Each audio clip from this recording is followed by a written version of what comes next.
Cela fait maintenant plusieurs mois que ma chère Mia m'a laissé tomber du jour au lendemain. Je ne sais pas avec qui, ni où, ni pourquoi. Suite à cette brutale rupture, je suis tombée en dépression. Mon psy m'a conseillé de régler mes problèmes moi-même. Oui, c'est un incompétent. Mais il fait partie d'une association caritative, donc il est gratuit. Il paraît que ça aiderait à redevenir heureux et en bonne santé mentale. J'ai donc suivi son conseil et rédigerai ma progression sous forme de journal pour ne pas perdre de temps.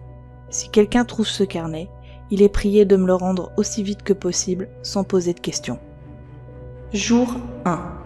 J'ai entrepris de parler à tous ceux que Mia a pu connaître pour apprendre un maximum d'informations et ainsi caresser l'espoir de retrouver ma femme. J'ai déjà une piste. L'enfoiré qui a volé l'élu de mon cœur s'appelle Kevin et habite à Marseille. Un cassos bien cliché. Je suis tellement excitée à l'idée de retrouver ma compagne que je ne mange même plus. Ma dépression aide aussi, c'est vrai. Jour 2. Je continue mon enquête 23 heures sur 24, avec 1 heure pour dormir. Le café c'est incroyable. Sinon, à part quelques détails sans intérêt, je n'ai rien découvert de plus. Jour 7. Je l'ai. J'ai l'adresse de Kevin Montfort. Ça m'aura pris 1 semaine, mais je l'ai. Cette nuit, j'irai voir mamie, comme je l'appelle, et je la ramènerai à la maison. Je la kidnapperai s'il le faut. Bon, j'y suis allée. La chambre de Mia était toute sale, et on dirait qu'elle non plus ne se lave pas.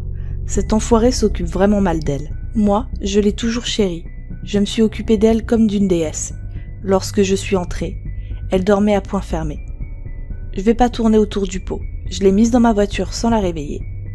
Une fois chez moi, je l'ai couchée dans mon lit. J'ai dormi sur un matelas par terre cette nuit-là. Et l'ai laissé faire de jolis rêves. Jour 8. J'ai réveillé la femme de ma vie avec un petit déjeuner au lit. Et lui ai calmement expliqué tout ce que j'avais fait pour elle. Elle m'a écouté attentivement, mais lorsque je lui ai demandé « Pourquoi être partie avec Kevin Montfort ?», elle n'a pas voulu me répondre. Je pense qu'elle commence à réaliser que c'était une erreur d'être partie. Je me suis occupée d'elle toute la journée, et on a fait toutes sortes d'activités ensemble. J'ai mangé pour la première fois depuis très longtemps. Je suis aux anges. Jour 9. J'ai appelé mon psy pour lui dire que je n'avais plus besoin ni de ses services, ni de ses médicaments. Bien sûr, il a tout de suite objecté, mais je connais les docteurs. Ce sont des sacs à foutre. Sinon, j'ai reçu un autre appel de Kevin. J'ignore comment il a obtenu mon numéro. Il voulait revoir Mia. La bonne blague. Pff. Je lui ai dit qu'il pouvait aller se faire foutre. Il ne me la volera pas 2 fois. Jour 10. J'ai demandé à ma femme de me faire l'amour, et elle a accepté. C'était magique. Elle est si belle, voluptueuse, sensuelle, et elle sait comment se comporter au lit. Je crois que je peux dire sans trop me mouiller que je ne suis plus dépressif. Je vais arrêter l'écriture de ce journal. Jour 15. Je veux que Kevin meure dans d'atroces souffrances. Cette enflure m'a enlevé ma chair et tendre à nouveau, dans la nuit. Il est entré chez moi avec les flics pour la reprendre. Et maintenant, j'ai un procès au cul. Saloperie de croque-mort.